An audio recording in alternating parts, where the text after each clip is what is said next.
If we don't hold this president accountable, we could be ceding our ability to hold any president accountable. Democrats are trying to impeach the president because they are scared they cannot defeat him at the ballot box. The historic vote split predictably down partisan lines. It's a sad day for all of us.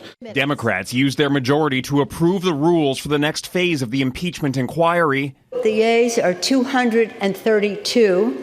The nays are 196. Despite Republican calls to shut the whole process down. Trying to put a ribbon on a sham process doesn't make it any less of a sham.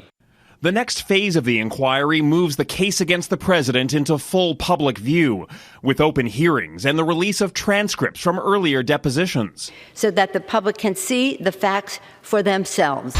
For the first time, the president's lawyers will be able to question witnesses. But Republicans argue the probe is still illegitimate, claiming it's based on a flawed process and an anonymous whistleblower. Shortly after the vote, President Trump phoned into a British radio show. I think what it means and what a lot of people are saying, because it's a hoax. And, high crimes and misdemeanors. Well, what's a high crime and misdemeanor when you have a very appropriate conversation?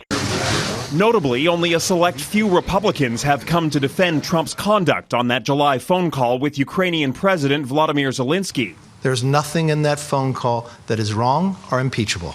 And as the vote took place, the impeachment inquiry continued behind closed doors, with testimony from a top White House advisor who was on that call.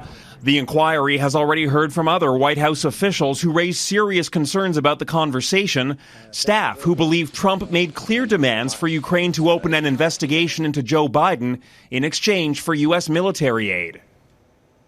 As Jackson, and now that the impeachment inquiry is moving into this public phase, is there a timeline for events?